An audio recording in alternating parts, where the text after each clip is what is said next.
Mic off था बेटा। Hello everyone, start कर रहे हैं हम लोग इकोसिस्टम यकीन 2022 बैच में। और आज का लेक्चर हमारे पास रहेगा इकोसिस्टम पे डिस्कस करेंगे। जब मैंने इकोलॉजी स्टार्ट करी थी, एक बहुत इंपॉर्टेंट पॉइंट आपको मैंने बोला था कि 4 चैप्टर हैं इकोलॉजी में। ऑर्गेनिज्म, पॉपुलेशन, एनवायरमेंटल इशू बड़े हो सकते हैं, पर कॉन्सेप्ट ज्यादा इकोसिस्टम में है जहां से अच्छा क्वेश्चन बन सकता है। क्लियर है? ये बात मैंने बोली थी। यदि आपको याद नहीं है तो याद कर लीजिए, ठीक है। दूसरा, हमने ऑर्गेनिज्म पॉपुलेशन खत्म किया, उसके कुछ क्वेश्चंस पीवाईक्यू डिस्कस करने में अलग से भी कर सकता हूं, बाकी आप सॉल्व करो तो आपको बनेगा। अब रह गई बात शॉर्ट नोट्स की, तो बेटा एक्चुअल में क्या हो रहा है, मेरे पास अभी फिलहाल 3 बैच है। मैं बता देता हूं, क्रैश कोर्स 1.0 और यकीन 2022 और 2.0। थोड़ा सा फ्री होने दो, मैं बना के दूंगा आपको सारा, ठीक है। अब कहेंगे कि सर आप हर बार ऐसे बोलते हो, मैंने रेस्पिरेशन इन प्लांट का आपको दे दिया है। फोटोसिंथेसिस भी मैं बना के दूंगा, साथ में उसके साथ मोस्ट अप्रोप्रिएट असाइनमेंट वाले जो क्वेश्चन है, जो मैंने मां नाम से एक वर्ड एक स्टार्ट किया था, वो भी मैं आपको दे दूंगा, ठीक है। क्लियर है? सही है। अब क्या करेंगे, इकोसिस्टम को पढ़ेंगे, ठीक है। स्टार्ट कर ले, ठीक है।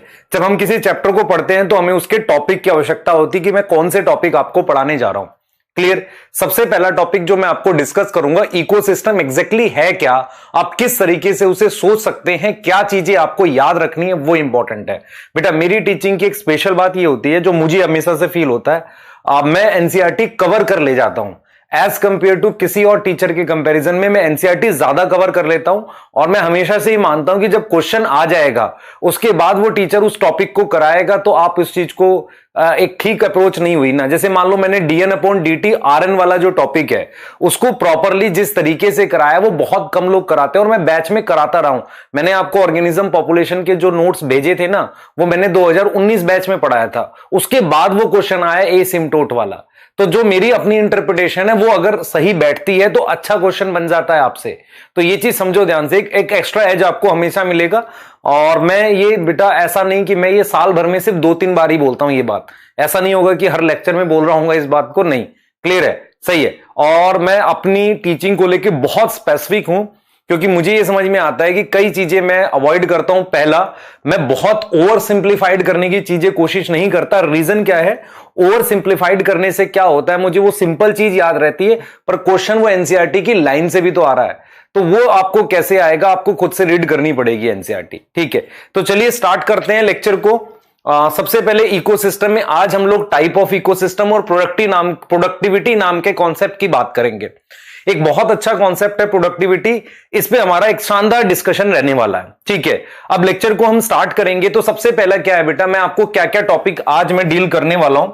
आज तो जो डील करूंगा ठीक है, लेकिन चैप्टर में क्या है, चैप्टर में एक डिस्कशन रहने वाला है इकोसिस्टम का, है ना।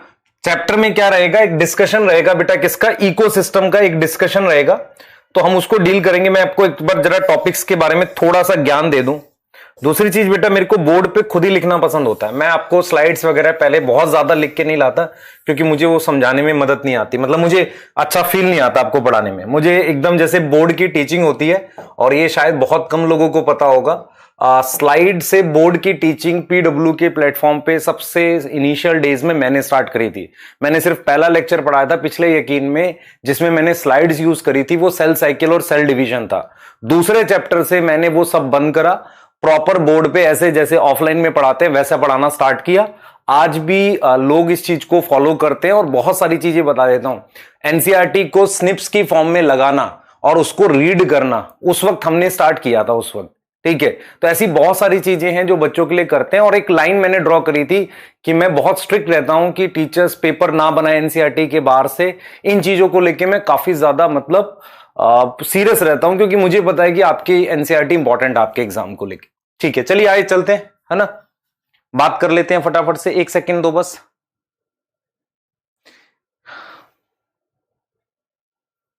ठीक है, चलिए हमारा जो टॉपिक रहने वाला है, मैं आपको आज पहले इकोसिस्टम डिस्कस कर दूं क्या होता है। इकोसिस्टम का मैं एक छोटा सा डिस्कशन आपसे करूंगा, ठीक है। इकोसिस्टम के बारे में मैं एक डिस्कशन आपसे करूंगा, इकोसिस्टम क्या होता है, इसकी टाइप क्या होती है। उसके बाद इन टॉपिक्स को आपको पढ़ाया जाएगा। सबसे पहले आपको प्रोडक्टिविटी पढ़ाया जाएगा, जो एक बहुत इंपॉर्टेंट टॉपिक रहेगा। उसके बाद आपको डीकंपोजिशन पढ़ाया जाएगा, ठीक है, क्लियर है। उसके साथ आपको मिनरल साइक्लिंग पढ़ाया जाएगा, मिनरल साइकिलिंग, और हम लोग लिख सकते हैं बेटा एनर्जी फ्लो पढ़ाया जाएगा, ये टॉपिक है एक। और एक टॉपिक है मिनरल साइकिलिंग। अब अगर मैं आपसे कहूं कि प्रोडक्टिविटी और ये सब क्या है, एक तरीके से इकोसिस्टम के फंक्शन होते हैं, ये टॉपिक्स है। इसके साथ आपको इकोलॉजिकल सक्सेशन का टॉपिक पढ़ाया जाएगा। इकोलॉजिकल सक्सेशन एक इंपॉर्टेंट टॉपिक है और उसमें हम एनसीईआरटी के अराउंड ही रहेंगे, बहुत ज्यादा बाहर से नहीं पढ़ने वाले इसे, ठीक है। तो ये टॉपिक्स हैं जो आपको पढ़ाए जाएंगे, क्लियर है। जो मैं प्योरली एनसीईआरटी से पढ़ाऊंगा, पर मैं जो कॉन्सेप्ट आपको ऐड ऑन करूंगा उसको ले लेना, क्योंकि वो क्वेश्चन आने के बाद फिर लोगे कोई फायदा नहीं है, आने से पहले लो, है ना। आने से पहले मतलब टॉपिक को सीखो, ठीक है, क्लियर है। आ जाओ जरा, सबसे पहले स्टार्ट करते हैं इकोसिस्टम को। इकोसिस्टम क्या होता है? इकोसिस्टम, ठीक है, मैंने आपके लिए एक रिवर बना रखी है, एक मस्त ऐसा रिवर बह रही है, ठीक है। तो इकोसिस्टम क्या है? देखो, रिवर के आसपास एक छोटा सा पॉन्ड बन गया, ये पॉन्ड एक इकोसिस्टम हो सकता है। ये पूरी रिवर एक इकोसिस्टम हो सकती है। इस रिवर के पास ये एक छोटा सा फॉरेस्ट जैसा बना हुआ, ये इकोसिस्टम हो सकता है, ये भी इकोसिस्टम हो सकता है। तो इकोसिस्टम है क्या? सबसे पहले तो आपको दिमाग में ये आ रहा होगा यार, रिवर हो सकती है, इसका मतलब इकोसिस्टम काफी बड़ा हो सकता है। पॉन्ड हो सकता है, इकोसिस्टम छोटा हो सकता है।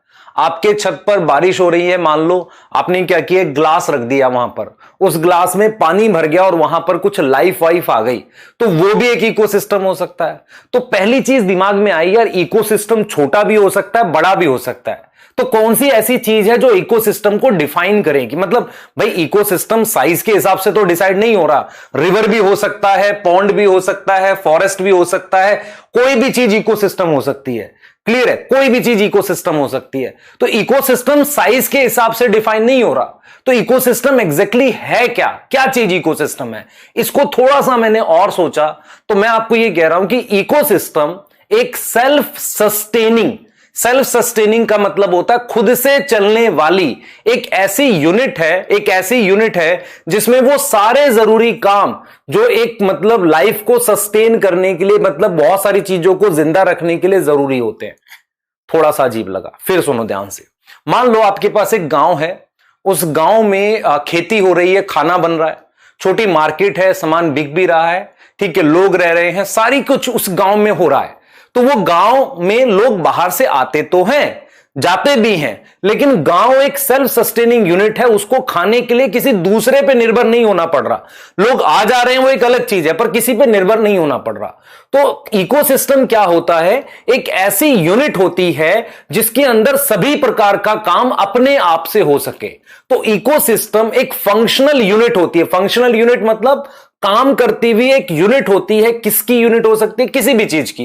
रिवर एक इकोसिस्टम है, तो किसी भी नेचर में हम बोल सकते हैं हमारे अर्थ पर इकोसिस्टम एक यूनिट है जो सेल्फ सस्टेनिंग है। सेल्फ सस्टेनिंग का मतलब हम बोल सकते हैं जहां पर सभी प्रकार के काम मतलब फोटोसिंथेसिस हो रही है, फूड चेन चल रही है, डीकंपोजिशन हो रहा है, ये सारे काम हो रहे हैं, उसे हम इकोसिस्टम बोलते हैं। कुछ डेफिनेशन समझ में आ रही है? साइज से कुछ लेना देना नहीं है इकोसिस्टम का, बस वो क्या होनी चाहिए, सेल्फ मतलब हम बोल सकते हैं सस्टेनिंग। फॉर एग्जांपल, मान लो मैं आपसे कहता हूं कि आपका घर एक इकोसिस्टम है, ठीक है। उस घर में किचन में खाना बनता है, ठीक है, वो एक पार्ट है। आप ड्राइंग रूम में टीवी देख रहे हैं, आप अपने बेडरूम में सोते हैं, है ना। उसके अलावा आपका एक स्टडी रूम है, तो ये एक इकोसिस्टम है, क्लियर है। लेकिन अगर मान लो आप सिंगल रूम में रह रहे होते, उसमें आपने क्या रखा होता? कुछ खाना बनाने के लिए रखा होता, है ना, सारे काम उसी में हो पा रहे हैं आपके, तो इसका मतलब फिर वो रूम इकोसिस्टम हो जाता। तो हम यहां पर क्या बात कर रहे हैं? हमारे लिए स्ट्रक्चर इंपॉर्टेंट नहीं है, साइज इंपॉर्टेंट नहीं है, हमारे लिए ये इंपॉर्टेंट है कि वो सेल्फ सस्टेनिंग है कि नहीं, खुद से सारा काम कर पा रहा है कि नहीं। तो इकोसिस्टम को अगर हम डिफाइन करेंगे तो इकोसिस्टम क्या होना चाहिए? एक सेल्फ सस्टेनिंग यूनिट होनी चाहिए। सेल्फ सस्टेनिंग यूनिट में साइज इंपॉर्टेंट नहीं है, size is not important. Size कितना बड़ा भी हो सकता है, size is not important. Important क्या है? Self sustaining. सेल्फ सस्टेनिंग का मतलब ये अपने सारे काम, है ना, अपने सारे काम खुद से कर सके। ऑल नेसेसरी एक्टिविटी इसके अंदर होती हो, शुड बी प्रेजेंट। अब मैं आपको यहां पर ध्यान से सुनेंगे। अब मैं आपको, ये तो एक जनरल लेमैन मतलब एक नॉर्मल भाषा में हुआ व्हाट इज इकोसिस्टम, थोड़ा सा इसको परिभाषित करते हैं प्रॉपर वे में। तो हम ये लिखेंगे इकोसिस्टम क्या है, it is a functional interaction, functional interaction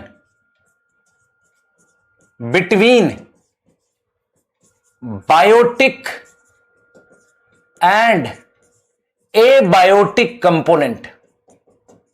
biotic और एबायोटिक कंपोनेंट मिलके जो कोई काम कर रहे हैं एंड मेक दैट यूनिट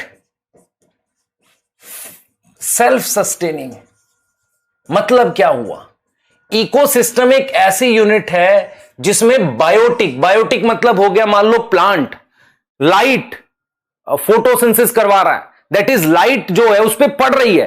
तो बायोटिक और एबायोटिक जो है वो दोनों मिलकर एक सेल्फ सस्टेनिंग यूनिट फॉर्म कर रहे हैं। उसको हमने क्या नाम दे दिया बेटा, उसको हमने नाम दे दिया, इकोसिस्टम का नाम दे दिया। अब यहां पर एक बच्चा कहेगा सर इकोलॉजी भी तो यही होता है। ध्यान से सुन बेटा, इकोलॉजी स्टडी ऑफ इंटरेक्शन है, स्टडी है किसकी, इंटरेक्शन की। उस इंटरेक्शन की पढ़ाई को इकोलॉजी कहते हैं। और इकोसिस्टम क्या है, इकोसिस्टम एग्जैक्टली एक इंटरेक्शन है। अगर मैं तेरे से कहूं कि व्हाट इज इकोसिस्टम, तो इकोसिस्टम एग्जैक्टली क्या है, एक इंटरेक्शन है बेटा, एक इंटरेक्शन है। तो इकोसिस्टम एग्जैक्टली क्या है, it is a interaction, interaction है जो फंक्शन देगा, गिव सेल्फ सस्टेनिंग यूनिट। तो ये बेसिकली क्या है बेटा, एक इंटरेक्शन है। कैसा, फंक्शनल इंटरेक्शन। समझ लो ध्यान से, सेल्फ सस्टेनिंग यूनिट देगा। अभी भी समझ नहीं आया, सुन ले ध्यान से बेटा, बताता हूं, देख ध्यान से। मान ले ये मेरे पास, ध्यान दे बेटा इस बात को, ध्यान दे मेरी तरफ देख एक बार। मान ले ये ए बायोटिक यूनिट है, ये बायोटिक यूनिट है, ठीक है। इनके इंटरेक्शन की जो पढ़ाई होती है उसे इकोलॉजी कहते हैं। लेकिन ए बायोटिक में लाइट, टेम्परेचर, पानी, ये प्लांट है, इस पर गिरा, इसने फोटोसिंथेसिस कर दी, तो कुछ काम किया ना। तो ये जो फंक्शनल इंटरेक्शन है, फंक्शनल मतलब इन दोनों में काम, मतलब आपस में इंटरेक्शन करके कुछ काम हुआ है, उसे, उससे क्या बनती है, एक यूनिट बनती है जिसे हम इकोसिस्टम कहते हैं। तो इकोसिस्टम क्या है, एक सिस्टम है, एक ऐसा सिस्टम है जहां पर सभी प्रकार के काम हो रहे हैं और वो यूनिट सेल्फ सस्टेनिंग है। फिर मेरे दिमाग में आता है क्या इकोसिस्टम क्लोज सिस्टम है? नहीं बेटा, एक्सचेंज तो होता है, ओपन सिस्टम है, एनर्जी भी एक्सचेंज होती है और भी चीजें एक्सचेंज होती है, पर एक सेल्फ सस्टेनिंग सिस्टम है। सेल्फ सस्टेनिंग का मतलब होता है खुद से चलने वाला सिस्टम है। क्योंकि आप पढ़ते हो ना आइसोलेटेड, ओपन, क्लोज, तो ये एक ओपन सिस्टम है, बाहर से चीजें आती रहती हैं, एनर्जी भी एक्सचेंज होती रहती है, पर स्टिल इकोसिस्टम जो है एक ऐसा सिस्टम है जहां पर सभी प्रकार के काम अपने आप चल रहे हैं। वो कौन से काम है वो हम देखेंगे, पर इकोसिस्टम और इकोलॉजी में फर्क समझ लो। इकोलॉजी उस इंटरेक्शन की स्टडी है और इकोसिस्टम एक स्ट्रक्चर, एक पूरा मतलब सिस्टम है ना, पूरा एक सिस्टम है जो कई चीजों का बना हुआ है। क्लियर है? तो हमने यहां पर कंपैरिजन कर लिया, किसको किसको, इकोसिस्टम और इकोलॉजी को हमने प्रॉपरली कंपेयर कर लिया। पर अभी भी मेरा मन नहीं भरा, मैं चाह रहा हूं कि इकोसिस्टम पे और बात करूं आपसे, ठीक है, क्योंकि मैंने कहा इकोलॉजी स्टडी है और इकोसिस्टम एक क्या है, एक यूनिट है। तो मैंने कहा कि चलो ठीक है, तो आपको मैं जरा एक इकोसिस्टम दिखाई देता हूं। तो मैं क्या करूंगा, आपको एक एग्जाम्पल दिखाऊंगा पॉन्ड इकोसिस्टम का। आपकी एनसीईआरटी ने दिया भी है, मैं एग्जाम्पल दिखा रहा हूं किसका, एक पॉन्ड इकोसिस्टम का। पॉन्ड इकोसिस्टम का आपको एक एग्जाम्पल दिखा रहा हूं, सही है, आ जाओ एक पॉन्ड इकोसिस्टम की पढ़ाई करते हैं। जैसे मैंने कहा कि चलिए आपको मैं एक इकोसिस्टम का एग्जाम्पल दिखा रहा हूं। Now this is one pond, ठीक है, तालाब है।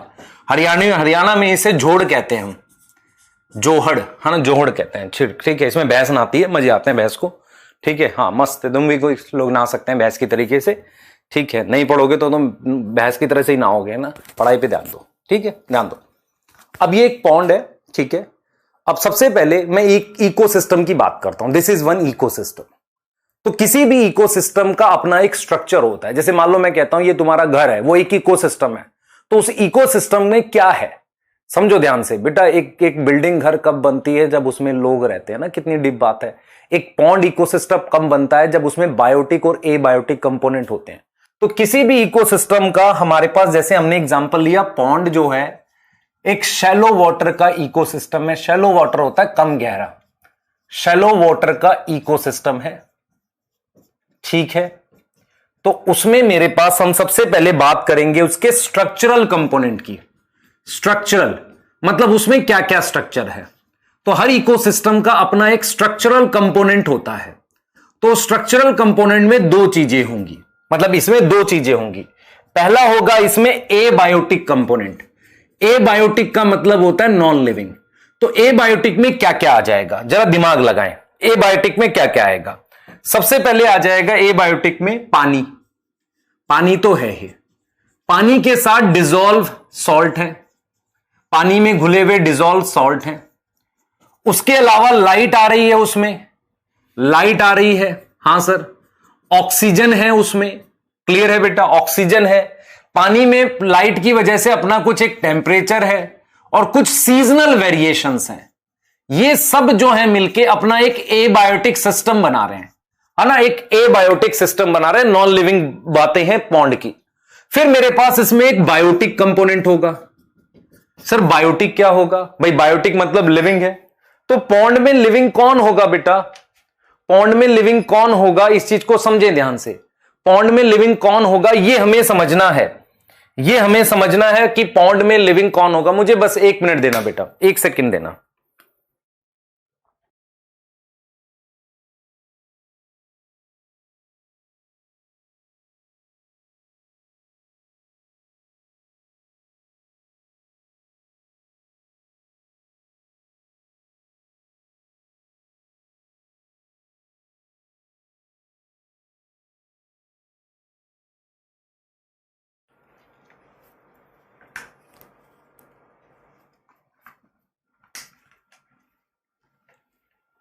ध्यान दें बेटा, हमारे पास क्या है? बायोटिक है। ध्यान दें बेटा, बायोटिक है। तो मेरे पास ये पॉन्ड हो गया जो कि ए बायोटिक है, ठीक है। हम बात करते हैं बायोटिक की, समझो इसे। तो बेटा सॉरी, आपको 1 सेकंड रुकना पड़ा। आप जरा ध्यान दें, बायोटिक में कौन कौन आएगा भाई? सुनो, इसमें पहले तो एल्गी होगी। एल्गी कैसी होगी? सिंगल सेल की। हां सर, एल्गी हो सकती है। फिर एल्गी के साथ इसमें छोटे प्लांट्स हो सकते हैं। आपने देखा है तालाब के किनारे कुछ प्लांट ऐसे उगे रहते हैं कॉर्नर से, है ना, रूटेड प्लांट हो सकते हैं, स्मॉल प्लांट। कुछ रूटेड प्लांट्स हो सकते हैं, हां सर ये भी हो सकते हैं रूटेड प्लांट्स, ठीक है। इसके अलावा और क्या होगा बेटा पॉन्ड में? और क्या हो सकता है भाई? अगर जू प्लैंक्टन, फाइटोप्लैंक्टन, एल्गी के साथ में कुछ फाइटोप्लैंक्टन है, फाइटोप्लैंक्टन। फिर हम क्या करेंगे, यहां पर जू प्लैंक्टन लिखेंगे, जू प्लैंक्टन, है ना। ये हमारे पास जू प्लैंक्टन हो गए, समझो इस बात को, ये जू प्लैंक्टन हो गए, क्लियर है। तो ये मेरे पास एल्गी है, ये स्मॉल प्लांट है, ये रूटेड प्लांट है, ठीक है। ये फाइटोप्लैंक्टन है। फिर मेरे पास आ गए जू प्लैंक्टन, फिर मेरे पास आ गई स्मॉल फिश, ठीक है। फिर मेरे पास कुछ लार्ज फिश आ सकती हैं, सही है, फिश हो सकती है उसके अंदर, और भी एनिमल्स हो सकते हैं। और ये जो बॉटम है ना बेटा, बॉटम, बॉटम को हम बेंथिक कहते हैं। अब इस बेंथिक में क्या होगा? बेंथिक में कुछ हमारे पास डीकंपोजर्स होंगे। बेंथिक में क्या होगा? हमारे पास डीकंपोजर्स होंगे। तो बेंथिक जो है मेरे पास, बेंथिक में मेरे पास डीकंपोजर्स होंगे, डीकंपोजर्स होंगे। क्लियर है कि नहीं? तो हम इस चीज को लेके बिल्कुल क्लियर है कि हमारे पास स्ट्रक्चरल कंपोनेंट है जिसमें एबायोटिक और बायोटिक की बात कर रहे हैं। Water, dissolve salt, light, O2, temperature, seasonal variation, algae, small plant, rooted plant, plus phytoplankton, जू प्लैंक्टन जो हमारे पास है, स्मॉल फिश ये, और पॉन्ड पे बॉटम पे डीकंपोजर होते हैं, जैसे कि एल्गी हो सकती, कुछ फंजाई हो सकती है, कुछ बैक्टीरिया हो सकते हैं, और कुछ फ्लैजिलेट्स होते हैं बेटा, फ्लैजिला होता है उनमें, उन्हें हम फ्लैजिलेट्स कहते हैं। हां सर, तो हम आपको यह समझा रहे हैं कि देखो बेटा, पॉन्ड इकोसिस्टम एक शैलो वाटर का कम गहरा पानी का इकोसिस्टम है ना। उसमें एबायोटिक और बायोटिक कंपोनेंट होते हैं। अब सुनो, लाइट प्लांट पे पड़ के फोटोसिंथेसिस करेगी ना, तो ये तो इसका स्ट्रक्चरल कंपोनेंट हो गया। फिर हमारे पास क्या होगा? फंक्शनल कंपोनेंट भी तो होगा भाई। अगर हम कहते हैं कि इकोसिस्टम एक सेल्फ सस्टेनिंग यूनिट है, तो क्या मुझे स्ट्रक्चर पढ़ना है? नहीं, फंक्शन भी पढ़ना है। फंक्शन में क्या होगा कि मेरे पास जब लाइट, मेरे पास पानी, मेरे पास CO2, ये सब कंबाइन होंगे किसके साथ? ये सब कंबाइन होंगे, आप समझें इस चीज को, लाइट, पानी, CO2, ये सब कंबाइन होंगे किसके साथ? ये सब कंबाइन होंगे, ये सारे मिलके, ये सब मिलके, ये कंबाइन होके हमारे पास क्या करेंगे? लाइट, पानी, CO2, ये सब मिलके हमारे पास प्लांट के साथ एक फंक्शन करेंगे जिसे फोटोसिंथेसिस कहेंगे। हां सर, ये ठीक लग रही बात। तो भाई फोटोसिंथेसिस क्या है? फंक्शन है। तो अगर आपसे कोई कहे फंक्शनल कंपोनेंट बताओ, तो आप कहोगे फोटोसिंथेसिस एक फंक्शन है इकोसिस्टम का।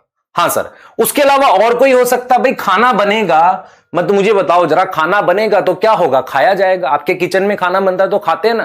क्या सारा खा लेते हैं? नहीं, थोड़ा बहुत बच जाता है, फेंकना भी पड़ सकता है, तो डीकंपोजिशन हो सकती है। तो हम लिख सकते हैं ना कि खाने का डीकंपोजिशन बनता है। भाई नेचर में तो कुछ ऐसा होता नहीं कितना बनेगा, बहुत सारा बनता है। कुछ खाते भी हैं, एनर्जी फ्लो होता है, और कुछ धीरे धीरे मिनरल्स भी टूटते रहते, तो मिनरल साइक्लिंग। तो ये जो मैंने 4 लिखे हैं ना, ये इकोसिस्टम के फंक्शन हैं। दीज आर फंक्शन, ये इकोसिस्टम के स्ट्रक्चर हैं। और ऐसी पूरी यूनिट जिसमें स्ट्रक्चर मिलके कोई फंक्शन कर रहा हो, सेल्फ सस्टेनिंग हो, जिसे किसी पे निर्भर नहीं है, उस पे वो सारे काम अपने आप चल रहे हैं, ऐसी यूनिट को मैं क्या बोल सकता हूं? इकोसिस्टम बोल सकता हूं।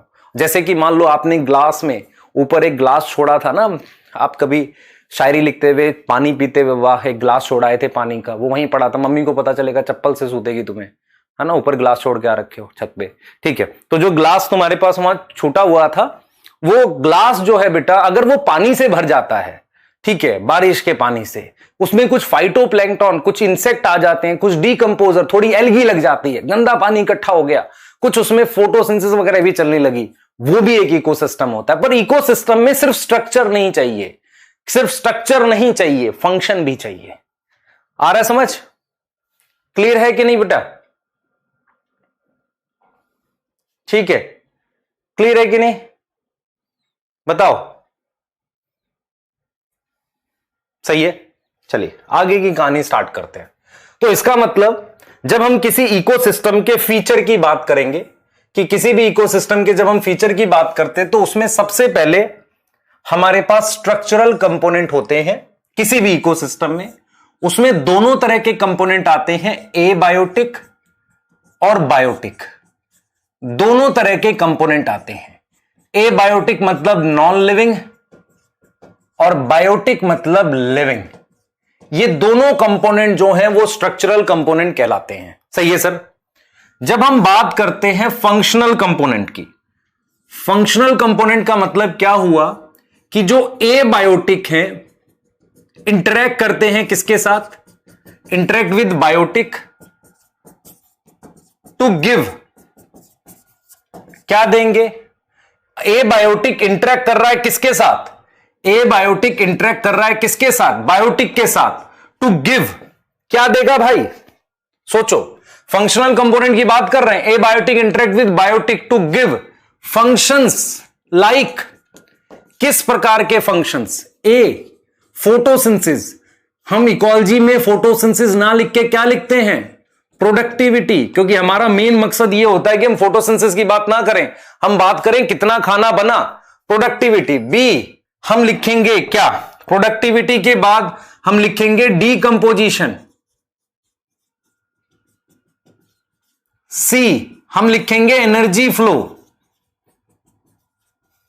डी, हम लिखेंगे मिनरल साइक्लिंग।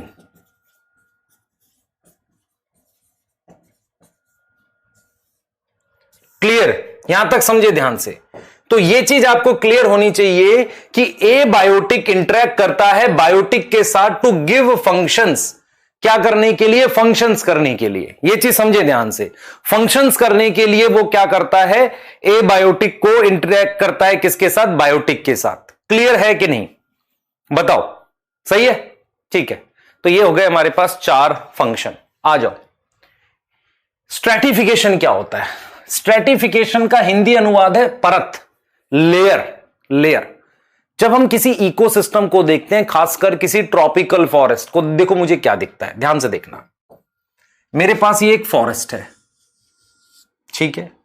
यहां पर मेरे पास, ध्यान देंगे बेटा, यहां पर मेरे पास ये ट्रीज हैं, ऐसे, ये मेरे पास ट्री है यहां, सही है। ये मेरे पास यहां ट्रीज हैं, ठीक। यहां मेरे पास कुछ बड़े प्लांट्स हैं जिन्हें हर्ब्स कहते हैं, पर वो ट्री से छोटे हैं, ठीक है। उसके अलावा मेरे पास छोटी ग्रासेस भी हैं यहां पे। यहां पर क्या है, मेरे पास ग्रास है, मेरे पास क्या है यहां पर, ग्रास, ठीक है, सही है। हम बात कर रहे हैं स्ट्रेटिफिकेशन की। हम किसकी बात कर रहे हैं, स्ट्रेटिफिकेशन की बात कर रहे हैं बेटा। स्ट्रेटिफिकेशन, सर आप बीच बीच में कहां गायब हो जाते हो, एक सेकंड दे बेटा, पूरा फोकस कर। हम बात कर रहे हैं स्ट्रेटिफिकेशन की। स्ट्रेटिफिकेशन का अर्थ होता है कि जब आप किसी इकोसिस्टम को देखते हो तो वहां पर नीचे से ऊपर वर्टिकल डिस्ट्रीब्यूशन होता है अलग अलग स्पीशीज का। किसी भी इकोसिस्टम, जो एक फॉरेस्ट इकोसिस्टम है, उसके बॉटम पे ग्रास मिलती है, थोड़ा ऊपर जाओगे तो श्रब मिलेंगे, ऊपर जाओगे तो क्या होंगे, ट्रीज होंगे। तो मेरे पास जब आप नीचे से ऊपर की तरफ जाते हो तो मेरे पास एक वर्टिकल डिस्ट्रीब्यूशन है बेटा, मेरे पास एक वर्टिकल डिस्ट्रीब्यूशन है, ऐसे वर्टिकल डिस्ट्रीब्यूशन। तो स्ट्रेटिफिकेशन का मतलब होता है परत। तो हम ये लिखेंगे, a vertical distribution of species, vertical distribution of species in an ecosystem। किसी भी इकोसिस्टम में वर्टिकल डिस्ट्रीब्यूशन को हम क्या नाम दे देते हैं बेटा, स्ट्रेटिफिकेशन का नाम दे देते हैं। क्या नाम दे देते हैं, स्ट्रेटिफिकेशन। तो vertical distribution of an species any ecosystem in any ecosystem is known as stratification, तो जैसे यहां ग्रास है, यहां श्रब आ गया, तो एक लेवल ये हो गया, यहां इंसेक्ट होंगे, यहां श्रब हो गए, ऊपर हमारे पास ट्री हो गए। आपको समझ में आ रहा है। तो नीचे से ऊपर लेयर की फॉर्म में अलग अलग स्पीशीज हैं, इसे हम कहते हैं स्ट्रेटिफिकेशन। ये भी एक फीचर है किसका, इकोसिस्टम का।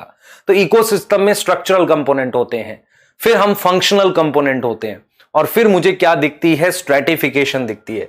मैं आपसे सिर्फ जस्ट ये जानना चाह रहा हूं, क्या आपको इन दोनों टर्म्स के मतलब आते हैं अच्छे से।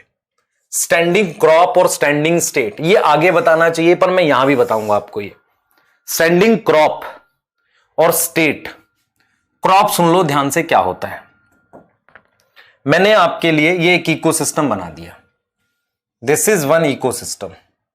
इस इकोसिस्टम में मेरे पास, ध्यान देंगे बेटा, इस इकोसिस्टम में मेरे पास ये सॉइल है, ये मिट्टी है, यहां पे दिस इज मिट्टी है ना, एकदम मिट्टी जैसा कलर भी बना दिया मैंने, देखो शानदार कलर ले आए, वाह।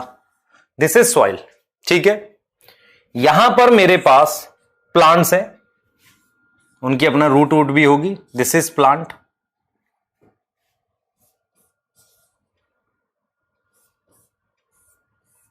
ठीक है, ये प्लांट है, ठीक है, ये प्लांट है। अब मैं आपसे ये कह रहा हूं, ध्यान सुनिए बेटा, मैं आपसे ये कह रहा हूं कि ये जो प्लांट्स हैं, ये प्लांट्स क्या हैं, ये प्लांट्स हैं प्राइमरी प्रोड्यूसर, खाना बनाते हैं, प्राइमरी प्रोड्यूसर। अब मैं आपसे कहूंगा व्हाट इज स्टैंडिंग क्रॉप। तो जितने भी प्राइमरी प्रोड्यूसर हैं जो खाना बनाते हैं, उनका टोटल बायोमास, तो जो प्राइमरी प्रोड्यूसर का टोटल जितने भी ट्री हैं, ये सारे ट्री, ये मान लो 200 केजी का है, ये 100 केजी के हैं, ये 500 केजी का है, आप समझ रहे हो। तो total biomass of all primary producer, अभी हम इसी लेवल की बात कर रहे हैं, primary producer is standing crop. तो ये आप उसके लिए भी निकाल सकते हो, हर्बीवोर के लिए भी, पर अभी मैंने प्रोड्यूसर के लिए बात की है। तो क्रॉप शब्द का मतलब होता है कि मेरे पास कितना बायोमास है, कितना बायोमास मतलब लिविंग मटेरियल है किसी भी एक का। प्राइमरी प्रोड्यूसर मतलब प्लांट्स की बात कर रहे हैं, तो प्लांट्स का कितना टोटल बायोमास है किसी इकोसिस्टम में, उसे हम स्टैंडिंग क्रॉप कहते हैं। उसे हम क्या कहते हैं? Standing crop. अब हम आ जाते हैं उस इकोसिस्टम की सॉइल की बात करते हैं। मैं ये कहता हूं बेटा, इस इकोसिस्टम में यहां तक नीचे रॉक है पूरी, तो मैं इसकी बात नहीं करता हूं, लेकिन यहां पर मेरे पास मिनरल्स हैं, यहां पर सॉइल में मिनरल्स हैं। तो स्टैंडिंग स्टेट क्या होता है? स्टैंडिंग स्टेट होता है amount of mineral in soil. Standing state क्या होगा? It is amount of mineral. तो अमाउंट ऑफ मिनरल मतलब नॉन लिविंग चीज हो गई कि नहीं? मिनरल मतलब एबायोटिक हो गया ना। अब ये सॉइल में ले सकते थे, पानी के अंदर पानी में लेते, इन एनी गिवन टाइम।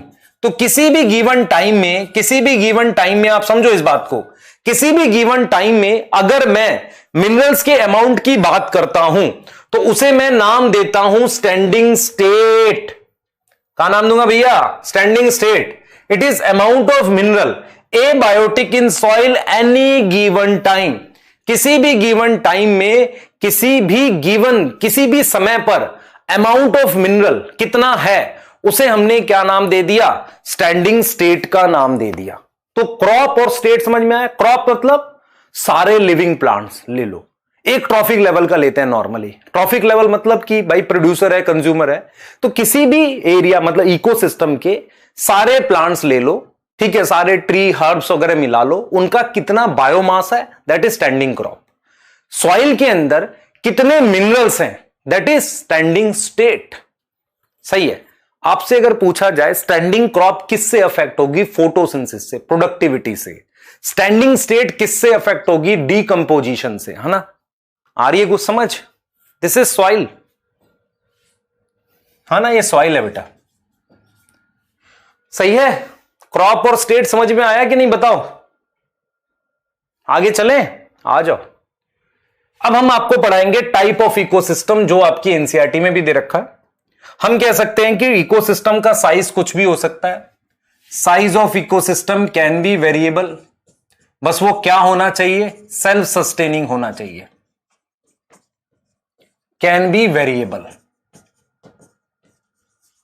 ठीक है, can be variable.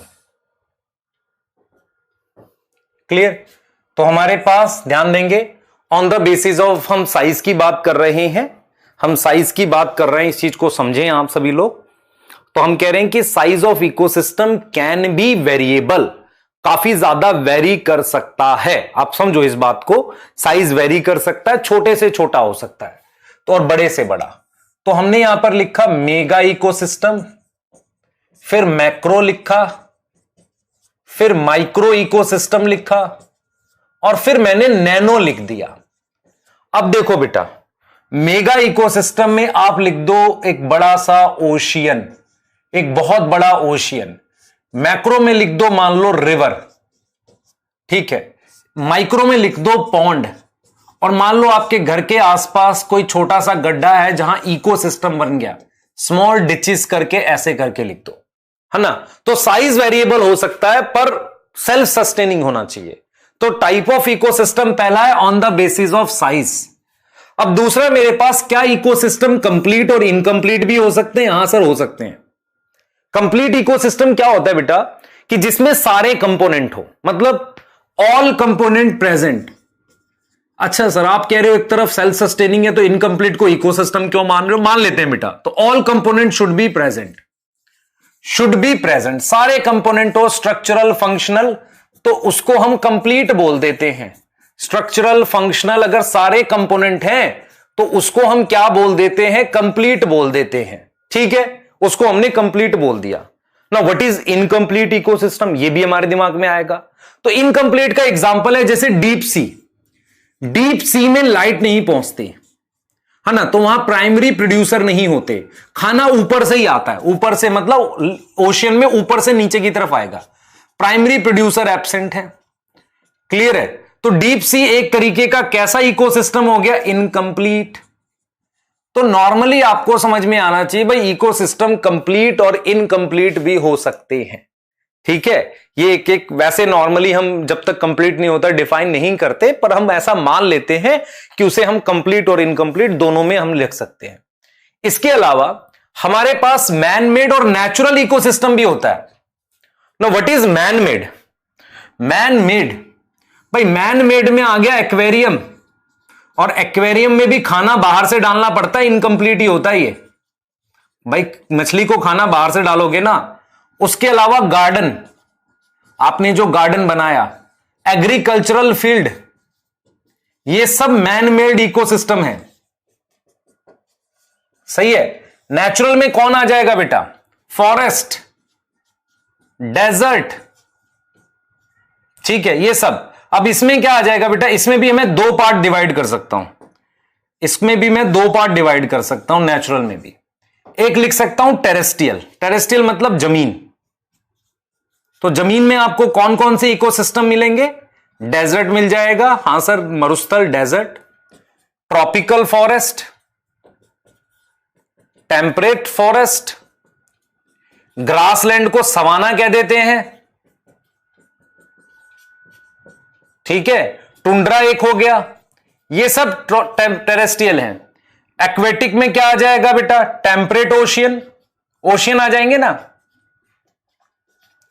Temperate ocean, tropical ocean, यूस्चरीज जहां फ्रेश वाटर मिक्स होता है, कोरल रीफ। तो ये सब क्या हो गए बेटा? एक्वेटिक हो गए। ये सब कौन से हो गए? एक्वेटिक, है ना यार, हैं ये सारे नेचुरल।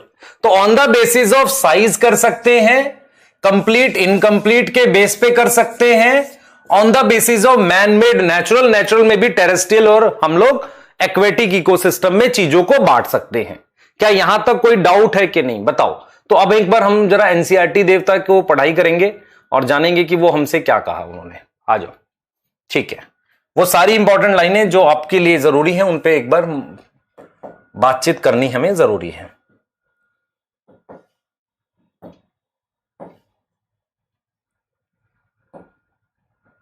चलिए, an ecosystem can be visualise as functional unit. पहला पॉइंट, इकोसिस्टम एक फंक्शनल यूनिट है, वेयर लिविंग मतलब बायोटिक इंटरेक्ट कर रहा है किससे? आपस में, दूसरे बायोटिक से, और सराउंडिंग फिजिकल एनवायरनमेंट मतलब एबायोटिक से। दूसरी चीज, ecosystem varies in size, size में वेरी करता है, छोटे पॉन्ड से लेकर बड़े फॉरेस्ट और सी जितना हो सकता है, ठीक है। बहुत सारे इकोलॉजिस्ट मानते हैं कि अर्थ एक ग्लोबल इकोसिस्टम है ना। बायोस्फीयर क्या होता है? What is biosphere? जिसको नहीं पता सुन लो ध्यान से बेटा। लैंड जो है वो आपका लिथोस्फीयर है, पानी हाइड्रोस्फीयर है, एटमॉस्फेयर, ये तीनों है। बायोस्फीयर क्या होता है? इन तीनों में कोई भी ऐसी जगह जहां लाइफ मिले उसे बायोस्फीयर कहते हैं, उसे हम क्या कहते हैं? बायोस्फीयर कहते हैं, ठीक है, क्लियर है। तो हमने कहा ठीक है, since this system is too much big and complex to study, ये सिस्टम इतना बड़ा है और कॉम्प्लेक्स है पढ़ने के लिए, ठीक है।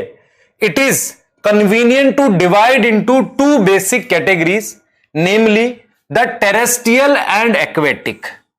टेरेस्ट्रियल और एक्वेटिक है ना, हम लोग क्या करते हैं? इकोसिस्टम को टेरेस्ट्रियल, लैंड और पानी में अभी जस्ट बताया, डिवाइड कर लेते हैं। हमारे पास forest, grassland, desert are some of terrestrial ecosystem.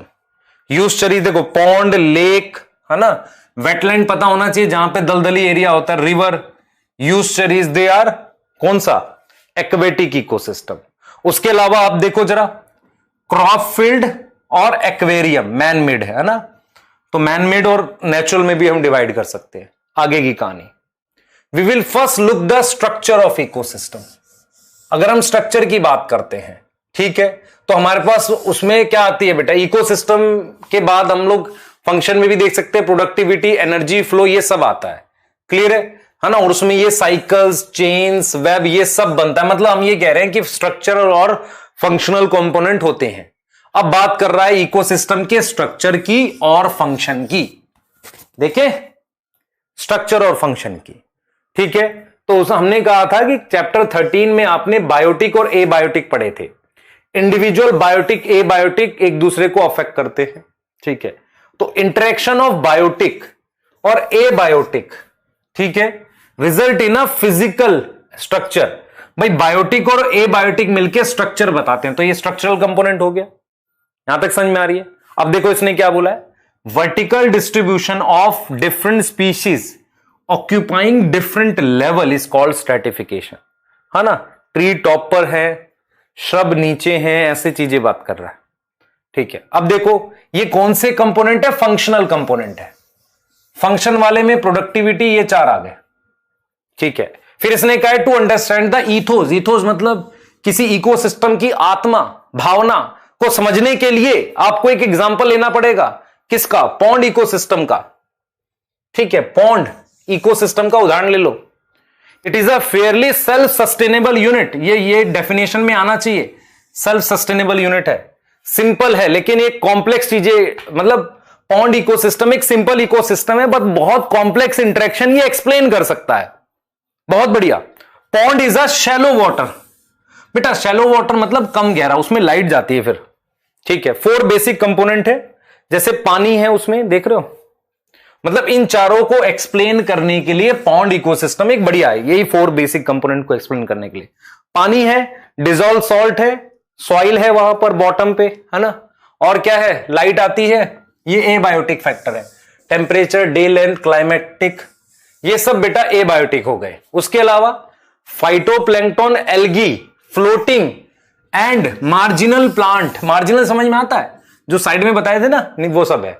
These consumers are represented by zooplankton, free living, bottom dwelling, है ना, forms. The decomposer are fungi, bacteria, flagellate, specially abundant in bottom of the pond. ये सारे fungi, है ना, ये सारे fungi, bacteria, ये सब क्या है, बॉटम में होते हैं। बॉटम में क्या क्या बताए भाई, ये डायरेक्ट क्वेश्चन आ सकता है। फंजाई, बैक्टीरिया, फ्लैजिलेट, ये बॉटम में होते हैं as a decomposer. This system perform all function of an ecosystem and of the biosphere as whole. Conversion of inorganic into organic material with the help of radiant energy of the sun by autotroph. Consumption of autotroph by heterotroph. Decomposition and mineralization of dead matter to release them back for reuse by the autotroph. ठीक है, the event are repeated over and over again. There is unidirectional movement of energy towards higher trophic level. एक unidirectional बेटा movement है energy की। Unidirectional समझ में आता है? ये देखो बेटा आपको सारा बता दिया ना, कौन कौन ये सारे मिलके फोटोसिंथेसिस वगैरह करेंगे। अब हम क्या करेंगे, अब हम सबसे पहला फंक्शन पढ़ेंगे। देखो आपको ये चीज समझ में आना चाहिए, ये चैप्टर आपको स्ट्रक्चर नहीं पढ़वाएगा, स्ट्रक्चर हम पढ़ चुके हैं, ये आपको फंक्शन पढ़वा रहा है इकोसिस्टम के। मतलब अगर आप देखो फंक्शनल एस्पेक्ट किसी भी इकोसिस्टम का, फंक्शनल एस्पेक्ट क्या है, फंक्शन ऑफ इकोसिस्टम क्या है, पहला प्रोडक्टिविटी, दूसरा डीकंपोजिशन, तीसरा energy flow, fourth nutrient cycling. एक बच्चा मेरे से पूछ रहा था कि सर क्या एनर्जी फ्लो पहले नहीं होना चाहिए डीकंपोजिशन से? देख बेटा मैं क्या बोलना चाह रहा हूं, ये तेरे पास प्लांट है, ठीक है, ये तेरे पास प्लांट है, अगर फोटोसिंथेसिस होगी इनकी तो प्रोडक्टिविटी कहलाएगी। अब वो प्लांट की लीफ, मोहब्बतें देखी है कैसे लीफ उड़ के नीचे गिरती है ऐसे? हाँ बेटा, ये गिर के डीकंपोजिशन भी करेगी, और साथ में इसको कोई गाय भैंस कुछ भी कोई खा भी सकता है, कोई एनिमल खा भी सकता है इसको ना, है देखो कोई इसको खा भी रहा है ना, ये मस्त एकदम, देख रहे हो क्या खा रहा है इसको, ये खा भी सकता है। तो हम आपको ये कह रहे हैं कि ये दोनों ही चलेगा, डीकंपोजिशन और एनर्जी फ्लो दोनों चलना चाहिए, कोई एक नहीं चलेगा, चलेगा दोनों ही, है ना। ऐसा नहीं कह सकते कि ये पहले होगा ये पहले होगा, डिपेंड करता है, पर डीकंपोजिशन कंपैरेटिवली ज्यादा होता है। मैं आपसे एक बहुत बढ़िया एग्जांपल पूछूंगा, बताना मुझे, जब कभी आप अपने आसपास बहुत ज्यादा रेनफॉल देखते हैं तो उसका आपको क्या इंपैक्ट दिखता है? पार्क वगैरह में या कहीं भी बड़ी बड़ी घासें उगाती हैं, बहुत पेड़ मतलब पत्तियां लीफ बन जाती हैं, क्या उन सबको कोई हर्बीवोर खा पाता है? नहीं, मैक्सिमम चीजें जमीन में जाती हैं डीकंपोज होने के लिए। इसका मतलब डीकंपोजिशन मामूली चीज नहीं है, बहुत इंपॉर्टेंट है ना, बहुत इंपॉर्टेंट है। क्लियर है कि नहीं बेटा? हाँ सही है। चलिए आगे की कहानी पे बात कर लेते हैं। हमने फंक्शन ऑफ इकोसिस्टम की बात करी है। सबसे पहले मैं आपको प्रोडक्टिविटी पढ़ाऊंगा, ठीक है।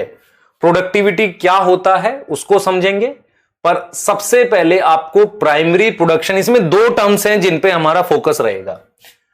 बच्चे कंफ्यूज रहते हैं व्हाट इज प्राइमरी प्रोडक्शन और व्हाट इज प्राइमरी प्रोडक्टिविटी, और हम इन्हें पढ़ते ही क्यों हैं।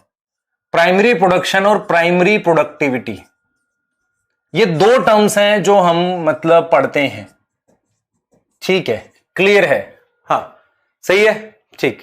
तो ये दो टर्म्स हैं जो जिसे हम पढ़ते हैं। और बेटा मैं आपको बताता हूं, हम लोग की जो नॉलेज रहती है वो ऐसा नहीं कि हम लोग कहीं से भी लेके आते हैं, कुछ मैं आपको दिखाता हूं, देखो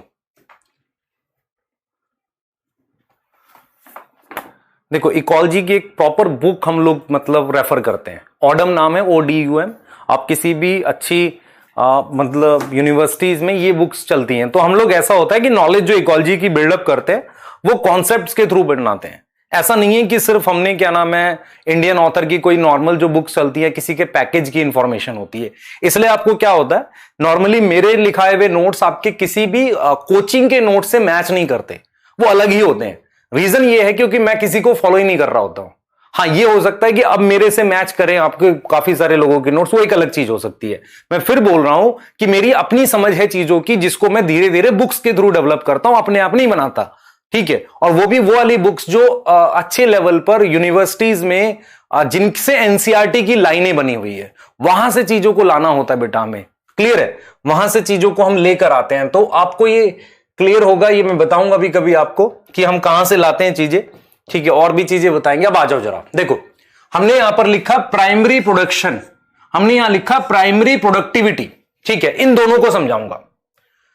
सबसे पहले व्हाट इज प्राइमरी प्रोडक्शन, सुनो ध्यान से, देखो व्हाट इज प्राइमरी प्रोडक्शन।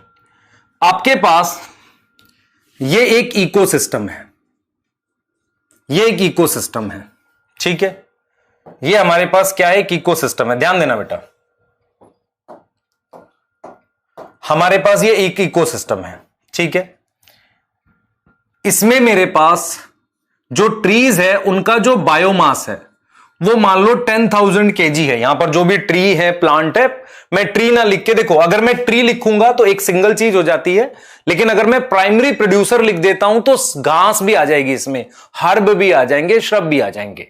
तो व्हाट इज प्राइमरी प्रोडक्शन, जितने भी प्लांट यहां पर हैं, जितने भी प्लांट यहां पर हैं वो पर यूनिट एरिया में कितना बायोमास बनाते हैं, कितना बायोमास की प्रोडक्शन करते हैं, उसे प्राइमरी प्रोडक्शन कहते हैं। मैं लिखता हूं इसे, मैं लिखता हूं कि amount of biomass, amount of biomass produce by primary producer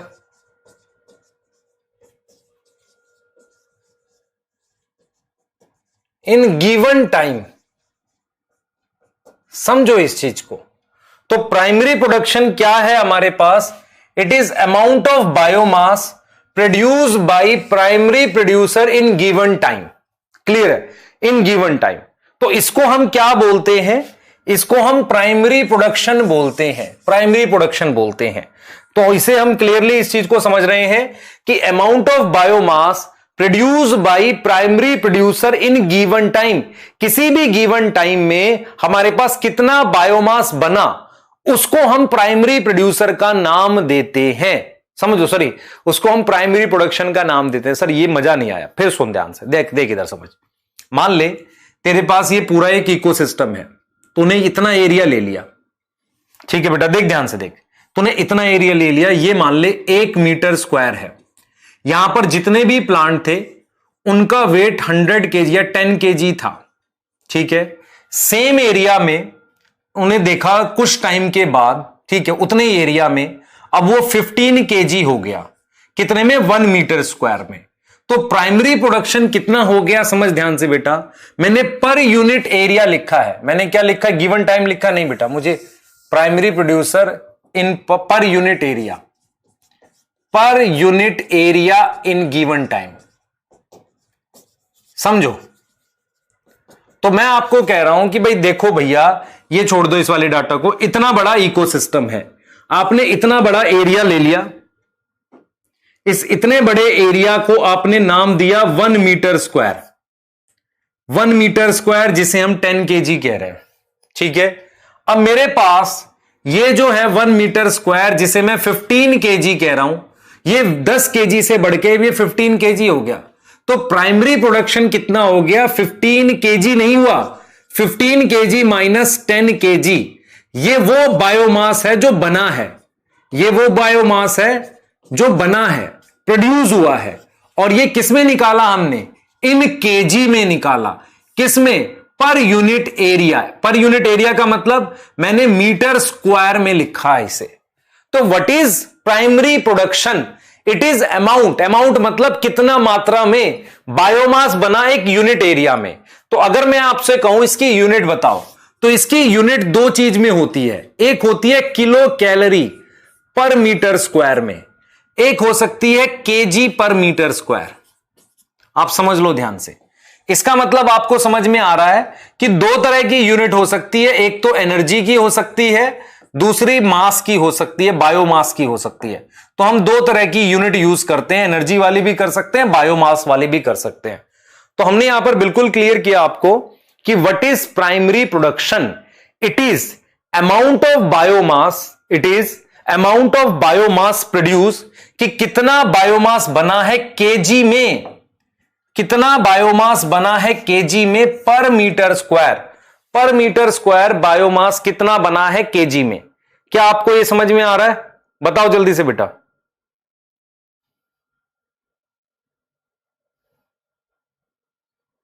clear है? बताओ।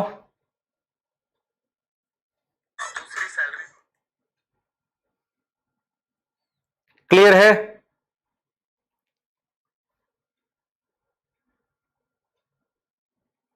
हां, तो मैंने आपको क्या बताया? मैंने आपको लिखा प्राइमरी प्रोडक्शन। प्राइमरी प्रोडक्शन क्या होता है?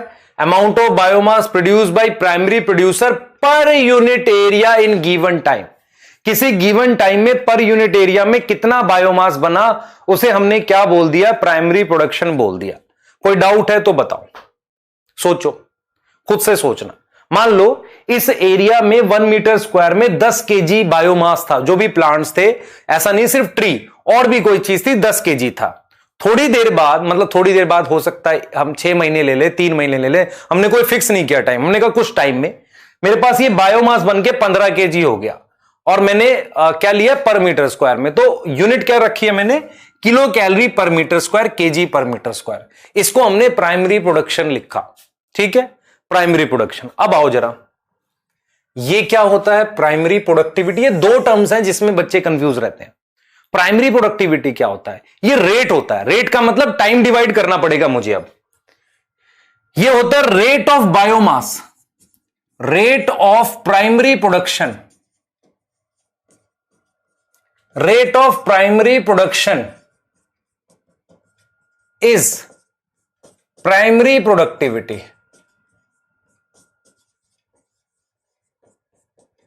यहां तक समझ में आ रहा है? तो रेट ऑफ, ध्यान देंगे, ध्यान देंगे, rate of primary production is primary productivity.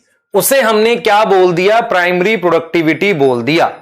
Rate of primary production is primary productivity, उसको हमने क्या बोल दिया? प्राइमरी प्रोडक्टिविटी का नाम दे दिया। क्या यह चीज आपको समझ में आ रही है? क्या यह चीज क्लियर है आपको? बताओ, समझो। रेट मतलब हमने टाइम से डिवाइड करना है। मेरी बात समझना ध्यान से। ये देखो, ये देखो, ध्यान से देखना बेटा। मैंने क्या किया है, मान लो ये एक आपके पास इकोसिस्टम है, मैंने इतना एरिया ले लिया। तो ये एरिया मान लो 1 मीटर स्क्वायर है। मैंने 1 मीटर स्क्वायर में अभी जो था प्राइमरी जो भी प्रोडक्शन आई, वो आ रही थी मान लो 20 केजी आ रही थी। मैंने 1 साल के बाद वहां जो बायोमास आया, मतलब मैं प्राइमरी प्रोडक्शन कह रहा हूं, मैंने कहा यहां जो बायोमास था वो 20 केजी था। कहां पर 20 केजी था? इस एरिया में, 1 मीटर स्क्वायर में। अब मैंने 1 साल के बाद देखा वो हो गया मेरे पास मान लो 40 केजी हो गया, और मैंने ये एरिया वही रखा। मैंने 1 साल का टाइम ले लिया, 1 ईयर के बाद 40 केजी हो गया। तो प्राइमरी प्रोडक्टिविटी जो है वो रेट ऑफ प्राइमरी प्रोडक्शन है। तो प्राइमरी प्रोडक्शन कितना हो गया पहले बताओ। प्राइमरी प्रोडक्शन कैसे निकालोगे, फाइनल माइनस इनिशियल, 40 माइनस 20 कर दो, यह आ गया 20 kg पर मीटर स्क्वायर। ये तो हो गया प्राइमरी प्रोडक्शन। अब अगर मैं कहूं कि प्राइमरी प्रोडक्टिविटी निकालनी है, तो प्राइमरी प्रोडक्टिविटी आप कैसे निकालोगे, अभी कर लेते हैं इसको ईयर से डिवाइड करके। अब मैं आपसे कहता हूं, जरा इसको थोड़ा समझते हैं। मैंने लिख दिया कितना, 20 kg per metre square per year. Sir इसमें कोई फर्क नहीं है, अभी देख बेटा फर्क आएगा। ऐसे देख देख, मान ले तेरे पास कोई और इकोसिस्टम है, उसका बायोमास अभी दे रखा है मान ले 300 kg। वो 3 महीने के बाद बदल के कितना हो गया, 420 kg हो गया 3 महीने के बाद। तो प्राइमरी प्रोडक्शन कितना लिखेंगे हम, 420 माइनस ये, प्राइमरी प्रोडक्शन कितना लिखेंगे बेटा, प्राइमरी प्रोडक्शन आ गया कितना, चलो 420 माइनस 300, 120 आ गया, 120 kg पर मीटर स्क्वायर। लेकिन ये 3 मंथ का है, और अगर मैं इसको साल का करूंगा तो क्या करना पड़ेगा, 4 से डिवाइड। तो ये कितना आ गया, लगभग 30 आ गया kg per metre square per year. तो ये आपको समझ में आना चाहिए कि प्राइमरी प्रोडक्टिविटी रेट होती है। रेट मतलब उसमें टाइम डिवाइड होता है, इसलिए इसकी जो यूनिट होती है वो यूनिट होती है किलो कैलोरी पर मीटर स्क्वायर पर ईयर।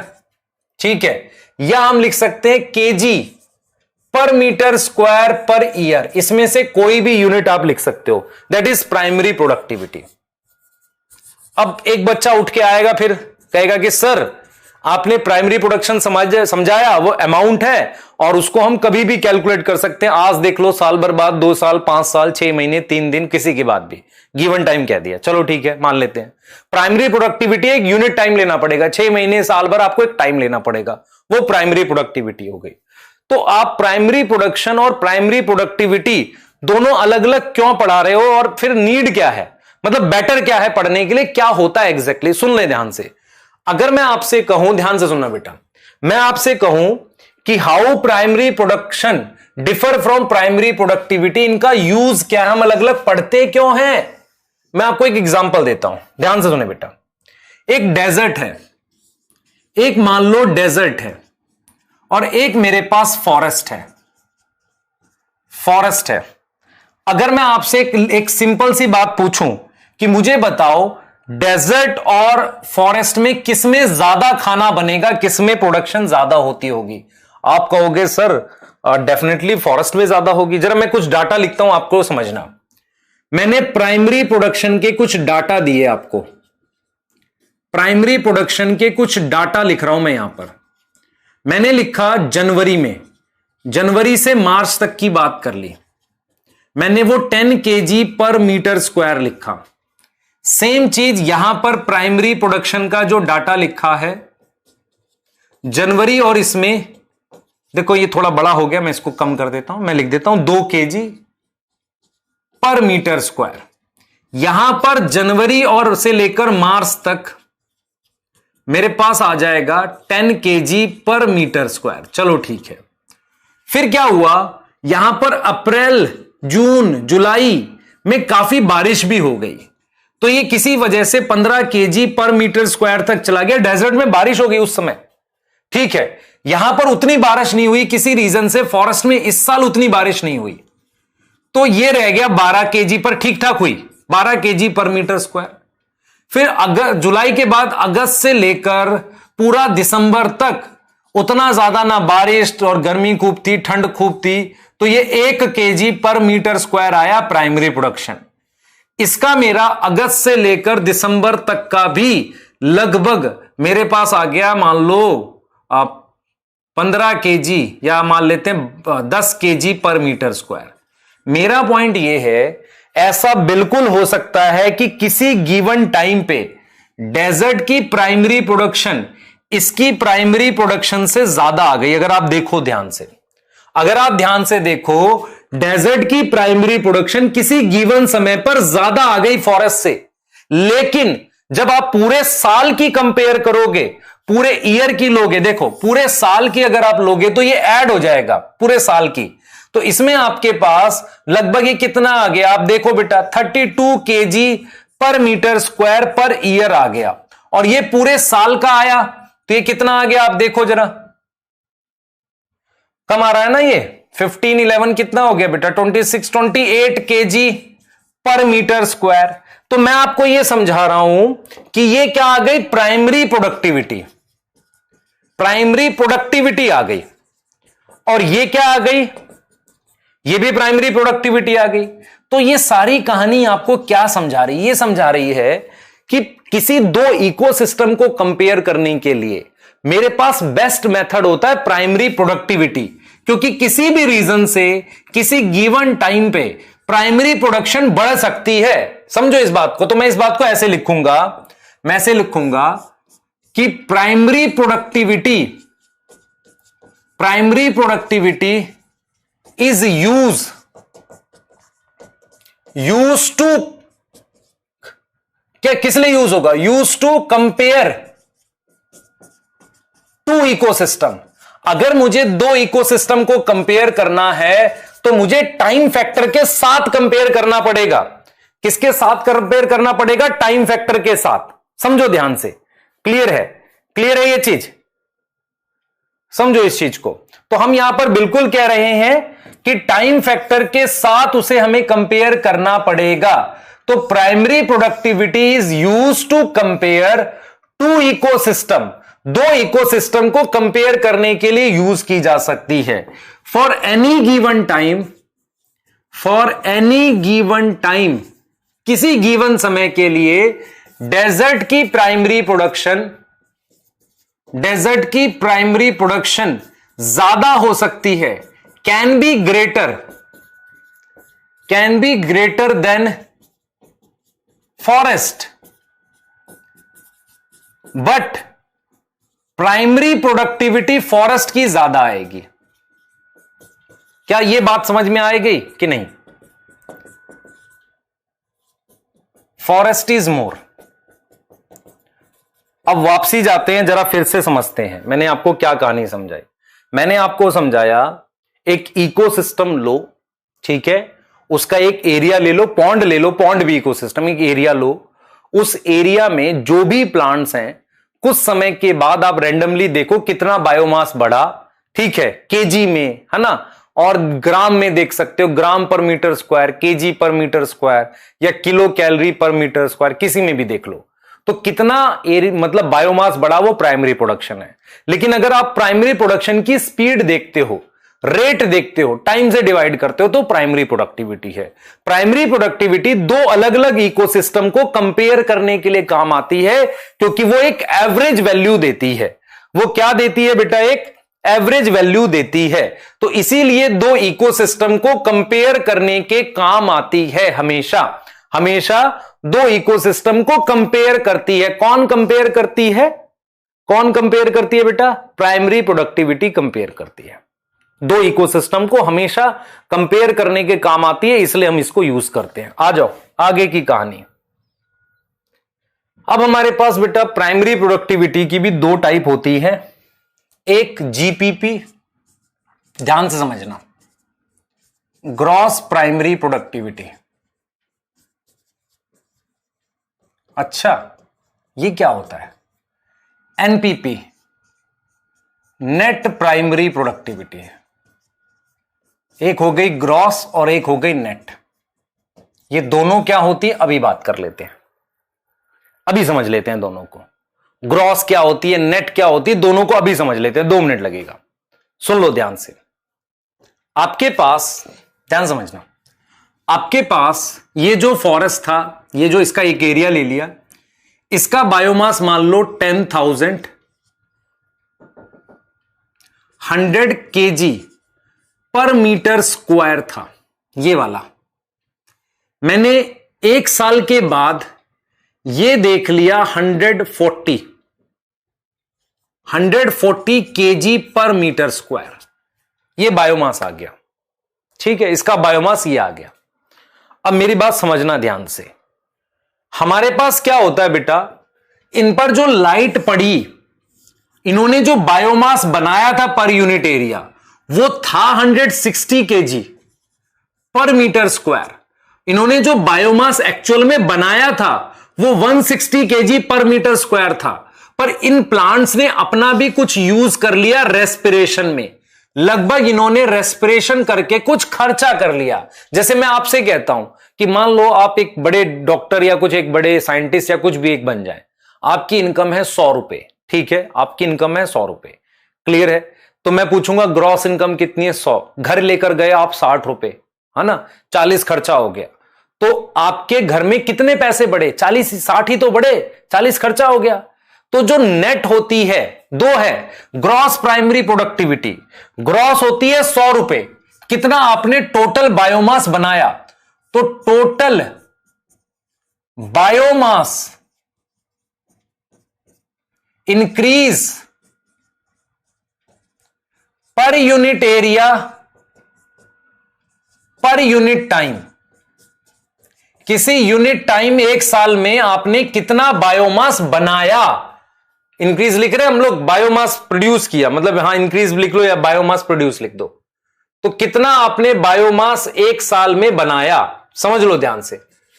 तो total biomass produced per unit area per unit time, per unit time में आपने कितना बायोमास बनाया, उसको जीपीपी कहते हैं, ग्रॉस प्राइमरी प्रोडक्टिविटी कहते हैं। ग्रॉस मतलब टोटल कितना बायोमास बनाया, उसे हम कहते हैं gross primary productivity. Total biomass produce per unit area per unit time, इसको हमने ग्रॉस बोल दिया। ग्रॉस मतलब कितना टोटल बनाया। यहां तक समझ में आ रही है, बताइए। ग्रॉस मतलब कितना बनाया, नेट का मतलब है कितना बढ़ा। जैसे मान लो आप 100 रुपए कमा के लाए तो 100 रुपए ग्रॉस हो गया। घर में कितने पैसे बढ़े, 60, 40 कहां खर्च कर दिए, बताना मुझे जरा, है ना, बीवी पीटेगी घर जाओगे जब ऐसा करोगे तो, है ना। तो एनपीपी क्या हो गया, नेट प्राइमरी प्रोडक्टिविटी।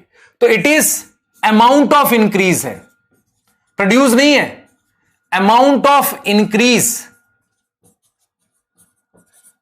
इन biomass per unit area per unit time. अब मेरे को बताना जरा, मतलब क्या हुआ, बनाया उसने 160, 20 के आसपास उसने खर्च कर दिया रेस्पिरेशन में, बढ़ा कितना, 140। आपको दिखेगा बढ़ा वाला, आप कभी भी, आपको ये दिख ही नहीं सकता, जीपीपी दिख ही नहीं सकता, क्योंकि रेस्पिरेशन एक ऐसी चीज होती है जो इनविजिबल है। तो आपको दिखेगा क्या, हमेशा एनपीपी दिखेगा। तो अगर आपसे कोई कहे what is NPP, net primary productivity क्या होती है, जीपीपी में से रेस्पिरेशन माइनस कर दो। मतलब आपने 100 रुपए कमाए, आप घर लेके गए 60 रुपए, तो नेट आपकी इनकम कितनी हो गई, उस 100 में से 40 खर्चा माइनस कर दो। ये खर्चा कौन से वाला है, रेस्पिरेशन लॉस है। ये क्या है बेटा, रेस्पिरेशन लॉस है।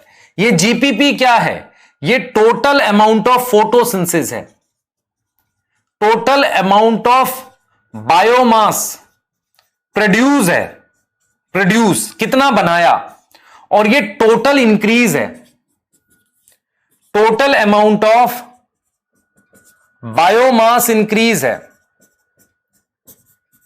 इसमें इंक्रीज लिख दिया मैंने। तो ये इंक्रीज है, ये प्रोड्यूस है, और ये रेस्पिरेशन लॉस हो गया। कुछ आ रही है समझ, नहीं बताओ, अरे कुछ आ रही है नहीं आ रही समझ।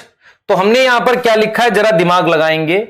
हमने लिखा है GPP is gross primary productivity, total biomass produce per unit area per unit time. ठीक है, ये मैंने लिख दिया। ठीक है, अब मुझे एक चीज बताओ, खुद से सोच के बताना।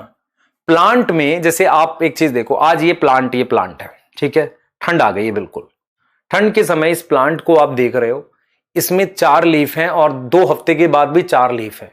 क्या ये फोटोसिंथेसिस नहीं कर रहा है, कर रहा है, लेकिन क्या हो रहा है कि इसमें आपको इसका बढ़ता हुआ नहीं दिख रहा। क्यों, क्योंकि इसकी एनपीपी 0 आ रही है। एनपीपी 0 कैसे आ रही है, जितना खाना ये बना रहा है उतना ही रेस्पिरेशन कर दे रहा है। आपको समझ में आ रहा है मैं क्या बोल रहा हूं? सर्दियों में, ठंड में आपको पौधे बढ़ते हुए नहीं दिखते, इसका मतलब उस पर्टिकुलर टाइम पे उनकी एनपीपी 0 आ जाती है। ऐसा क्यों होता है? क्योंकि भाई वो खाना जो बना रहे उतना खर्च हो जा रहा है। यहां तक समझ में आ रही है कि नहीं? देखो जरा, मैं कुछ डिस्कशन है, ये मेरे डिस्कशन है बेटा, ये कहीं ऐसा नहीं कि आप मतलब बहुत स्पेसिफिक किसी बुक्स में पाओगे, मैं ही करता हूं ऐसे डिस्कशन। और मान लो क्वेश्चन आ जाएगा, उसके बाद से सब टीचर करेंगे, तो फिर आप कहोगे कि वाह सर मजा आ गया। क्योंकि बेटा कुछ चीजें तो मुझे भी डिस्कस करनी चाहिए ना। Can GPP is equal to NPP? भाई जितना खाना बना, क्या तुम 100 रुपए कमा के 100 के 100 घर ले जाओगे? अच्छा, पेट्रोल कौन डलवाएगा? पैसा तो लगेगा ना उसका, गाड़ी से आते जाते हो तो गाड़ी होगी तुम्हारे पास, मेहनत नहीं करोगे तो बैलगाड़ी होगी बेटा। क्या GPP is equal to NPP हो सकती है? नो, क्योंकि plant show some respiration at least, plant कुछ ना कुछ रेस्पिरेशन शो जरूर करेगा। तो ऐसा नहीं हो सकता कि जीपीपी एनपीपी के बराबर आ जाए। अच्छा, जीपीपी हमेशा एनपीपी से बड़ी हो सकती है, यस। ऐसा क्यों होगा आप खुद देख लो। भाई जीपीपी क्या है? यस, जीपीपी को ऐसे लिख सकते हो, एनपीपी प्लस आर, क्योंकि हम क्या लिख रहे थे, NPP is equal to R, उधर माइनस में था तो हमने यस लिख दिया। हमने क्या लिख दिए? यस लिख दिया। तो GPP always greater than NPP. क्या जीपीपी हमेशा एनपीपी से बड़ा है? सोचें, यस, हां बिल्कुल है। समझो इस चीज को। तो क्या जीपीपी हमेशा एनपीपी से बड़ा है? आप सोचें इस बात को। हां बिल्कुल है बेटा, बिल्कुल है। तो जीपीपी एनपीपी से कैसे बड़ा है भाई? बात कर लेते हैं, आओ बात करते हैं। हम कहेंगे कि क्योंकि सम रेस्पिरेशन लॉस अकर, वही चीज फिर लिख दी, लॉस अकर, इसलिए बड़ा है। क्या एनपीपी 0 हो सकता है? अभी डिस्कस किया भाई, GPP minus R is equal to NPP है। मैं अगर आपसे कहता हूं विंटर्स में आपको एक्चुअल ग्रोथ विजिबल नहीं होती। आज मैं आपसे एक सवाल पूछता हूं, ध्यान से सुनेंगे। आपको पता है कि विंटर से पहले प्लांट क्या करते हैं? बहुत सारी लीफ गिरा देते हैं, या जस्ट विंटर के बाद गिराते हैं। सुनना, या विंटर से अभी उतना अच्छा सीजन नहीं आता, विंटर के लास्ट में जाके गिरा देते हैं। असल में क्या होता है बेटा, लीफ फोटोसिंथेसिस नहीं कर पाएगी, पर रेस्पिरेशन करके स्टोर खाना तो खा जाएगी। तो प्लांट अपना रेस्पिरेटरी लॉस घटाने के लिए, आप समझो, मैं आपसे ये समझाने की कोशिश कर रहा हूं, GPP minus R is equal to NPP है। ग्रॉस प्राइमरी प्रोडक्टिविटी में रेस्पिरेशन माइनस करोगे तो एनपीपी आ जाएगा। एक ऐसा प्लांट जिसपे खूब सारी लीफ है और वो जीपीपी नहीं कर पा रहा है, तो रेस्पिरेशन लॉस घटाने के लिए वो अपनी लीफ गिरा देता है। विंटर में क्या होता है, ध्यान सुनेंगे बेटा, एक्चुअल इंक्रीज नहीं विजिबल होता, नॉट विजिबल। इसका मतलब क्या है कि all GPP consume as R, so NPP appear to be zero. NPP appear to be zero, इसका मतलब महंगाई में आपको अपनी इनकम जीरो दिखाई देगी, क्योंकि कम कमाई होते हुए खर्चा भी हो ही रहा है, तो जो एनपीपी आएगी वो जीरो आएगी। आ रहा समझ? सोचो। हां सर, आ सकता है। For next trophic level which is available, मैं आपसे कहूं, ध्यान से सुने, मैं आपसे कहूं कि आप मान लो प्रोड्यूसर हो, मान लो आपने इनकम करी है तो आप प्रोड्यूसर हो, है ना, फैमिली में मान लो आप प्रोड्यूसर हो, आपकी मस्त शादी हो गई है, तो आपकी वाइफ मान लो आपके पैसे खर्च कर रही है, तो वो कंज्यूमर है। तो आपने 100 रुपए कमाए, घर ले गए, तो घर आप ले गए 60, 40 क्या किया वो तो आपसे पूछेगी बाद में, अभी समझो आप 60 घर ले गए, तो आपकी वाइफ को खर्चने के लिए 100 अवेलेबल है कि 60 अवेलेबल है? आप कहोगे 60, क्योंकि जो मैं घर ले गया हूं। ऐसे ही अगले ट्रॉफिक लेवल पे हर्बीवोर को खाने के लिए क्या अवेलेबल होगी? एनपीपी और जीपीपी। जीपीपी कमाई है, एनपीपी नेट बचत है, तो एनपीपी अवेलेबल होगी। For next trophic level which is available for primary consumer या हर्बीवोर, फॉर प्राइमरी कंज्यूमर और herbivore, it is NPP which is available, समझ में आया? Which is available. कुछ आ रहा है, समझ नहीं आ रहा है ना? कुछ शादी के सपने ले रहे होंगे, बेटा शादी तो खैर बाद की बात है, तू डॉक्टर बन जा, है ना? हाँ, नहीं तो कुछ ना होने का, समझ इस बात को, ठीक है? आओ भाई सेकेंडरी प्रोडक्टिविटी की बात करते हैं। What is secondary productivity? हमने प्राइमरी प्रोडक्टिविटी की बात कर ली। हाँ सर, प्राइमरी प्रोडक्टिविटी समझ आया, है ना? सेकेंडरी प्रोडक्टिविटी क्या होती है, जरा ये देखते हैं एक बार, जरा डायग्राम चित्र बनाते हैं आपके लिए। देखें भाई,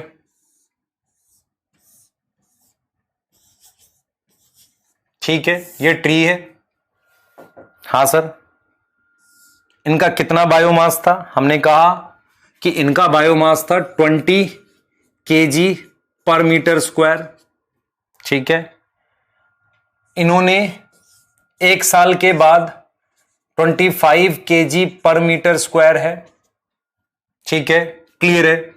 और सही है, ध्यान से सुनना, यहां पर जीपीपी आ रहा है, मेरे पास कितना आ गया? 5 का डिफरेंस है ना, जीपीपी आ गया 7 मान लो, तो एनपीपी 2 है, एनपीपी मतलब सॉरी 5 है, तो रेस्पिरेशन लॉस कितना हुआ होगा? 2 का हुआ होगा ना। आपको समझ में आ रहा है? एनपीपी कितना है? 5 है, तो इसका वेट इतना है, तो मुझे विजिबल क्या होगी? एनपीपी। अब अगले ट्रॉफिक लेवल ये है भाई, ये तो अभी फर्स्ट ही ट्रॉफिक लेवल है ना। यहां पर ये क्या लिख दिया मैंने? जीपीपी 7 है, रेस्पिरेशन 2 है, तो एनपीपी 5 आएगी ना, जो एक्चुअल इंक्रीज दिखेगा। इसको इसने खा लिया, ठीक है।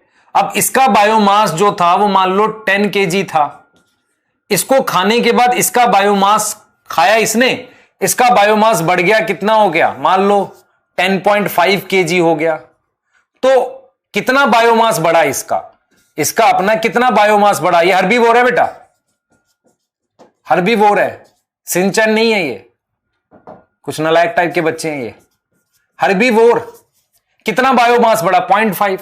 तो ये जो 0.5 kg है ना, ये हमारे पास क्या है बेटा? ये सेकेंडरी प्रोडक्टिविटी है। इसमें ग्रॉस और प्राइमरी नहीं होती, क्योंकि सेकेंडरी प्रोडक्टिविटी में ग्रॉस और नेट क्यों नहीं होती बेटा? ग्रॉस नेट उसके लिए होती है जो बनाता है, समझ ध्यान से बेटा। ग्रॉस और नेट उसके लिए होती है जो कमाता है, उसके लिए ग्रॉस और नेट होती है। जो घर पे बैठ के खा रहा है उसमें ग्रॉस और नेट क्या, समझ रहे हो भाई? उसको 40-60 रुपए मिले, उसमें से उसने जो बचा लिया वो उसकी सेकेंडरी प्रोडक्टिविटी हो गई। अब उसमें उसका ग्रॉस और नेट थोड़ी होगा, क्लियर है? सही है? हाँ सर सही है। तो ये हो गई हमारे पास सेकेंडरी प्रोडक्टिविटी। तो सेकेंडरी प्रोडक्टिविटी क्या होगी? It is amount of biomass, it is amount of biomass increase at second trophic level. Second trophic level पर कितना बायोमास इंक्रीज हुआ, उसे हम सेकेंडरी प्रोडक्टिविटी बोल रहे हैं। क्या बोल रहे हैं? सेकेंडरी प्रोडक्टिविटी बोल रहे हैं कि कितना बायोमास उसका इंक्रीज हुआ, ठीक है। अब मैं आपको एक चीज बता देता हूं बेटा कि प्राइमरी प्रोडक्टिविटी किन चीजों पे डिपेंड करती है। पहला, कंडीशंस। कंडीशंस मतलब टेम्परेचर, CO2, लाइट, मिनरल। उसके अलावा किस तरह के प्लांट हैं, टाइप ऑफ वेजिटेशन, और कैसा इकोसिस्टम है, वहां सीजन क्या है, टाइप ऑफ इकोसिस्टम। कुछ ऐसी चीजों पे हमारे पास प्राइमरी प्रोडक्टिविटी निर्भर करती है। अब एनसीईआरटी ने क्या किया? ओशियन की प्राइमरी प्रोडक्टिविटी को कंपेयर किया है, ओशियन की प्राइमरी प्रोडक्टिविटी को लैंड से कंपेयर किया है, क्लियर है? और पूछा कहा है कि टीचर से डिस्कस करना। देखो मैं कंपेयर करता हूं आपके लिए, मुझे बताना। मेरे पास ये अर्थ है, अर्थ का 70% एरिया या वॉल्यूम लिख दो, एरिया लिखते क्योंकि लैंड एरिया ले रहे, और 30% एरिया, 70% एरिया मेरे पास ओशियन है, और लैंड जो है 30% एरिया मेरे पास लैंड है, जिसमें इंडिया का टोटल 2.4% है उसमें से। अब जो 70% एरिया मेरे पास जो ओशियन है, वो उसकी साल की प्रोडक्टिविटी 55 बिलियन टन है। और एनसीईआरटी ने कहा है कि लैंड की दे नहीं रखी, टोटल 170 बिलियन टन दे रखी है पूरे अर्थ की। तो 170 में से 55 माइनस करूंगा तो 115 बिलियन टन। तो अगर आप ध्यान से देखो बेटा, ओशियन का एरिया ज्यादा है पर प्राइमरी प्रोडक्टिविटी कम है। एनुअली लिख रहा हूं मैं, एनुअली पर ईयर इतना खाना बनाता ही है। अगर मैं ओशियन को एक इकोसिस्टम मानूं, मतलब अर्थ पर जितना पानी है उसको एज अ सिंगल इकोसिस्टम मान लो, तो वो कितना खाना बना रहा है? 55 बिलियन टन पर ईयर की प्रोडक्टिविटी है। लैंड की कितनी है? 115 बिलियन टन पर ईयर की है।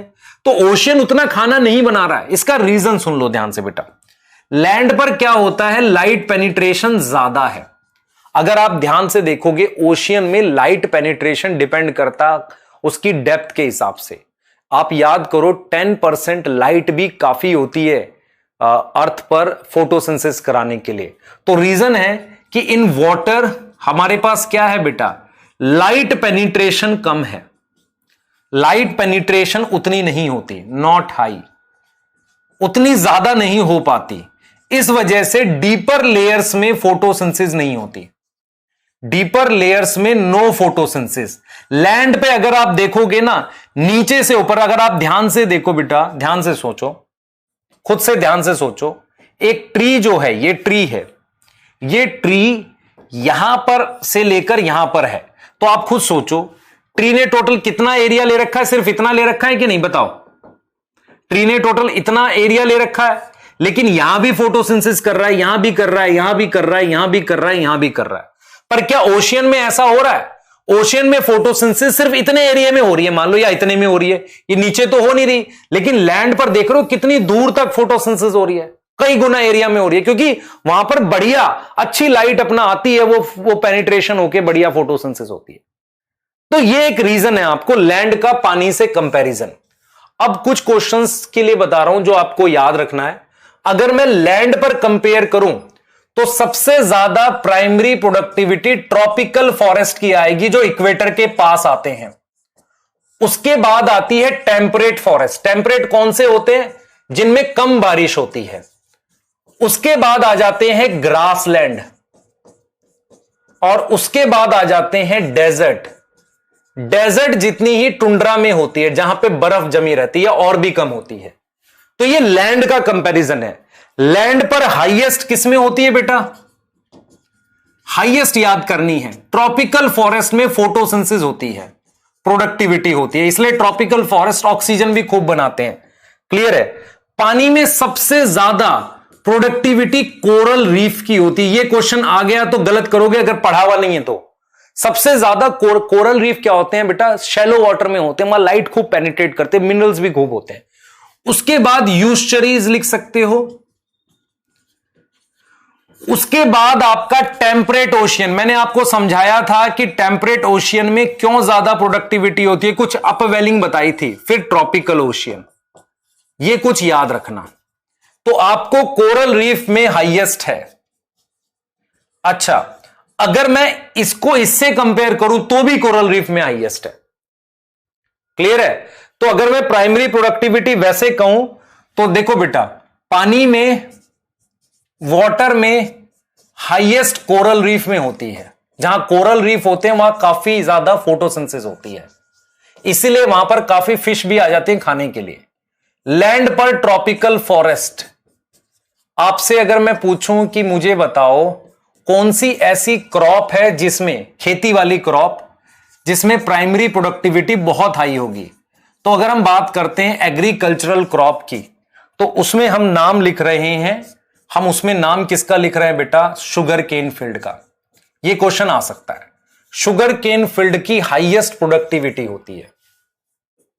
तो ये मैंने प्रोडक्टिविटी डिस्कस करी आपसे, ठीक है? तो कृपया करके लेक्चर को एनसीईआरटी के साथ बहुत प्यार से देखेंगे।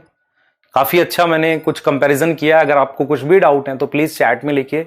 ये लेक्चर मैंने आपका चैट नहीं देखा था, उससे पहले रिकॉर्ड करा था। जो आपका लेक्चर गया है कल का, उसकी चैट नहीं देख पाया था तो उससे पहले रिकॉर्ड किया था, तो इसलिए मैं डाउट नहीं बता पाऊंगा आपको पिछले लेक्चर के, तो उसको मैं सेकंड लेक्चर ऑफ इकोसिस्टम में ले लूंगा दोनों के। क्लियर है बेटा?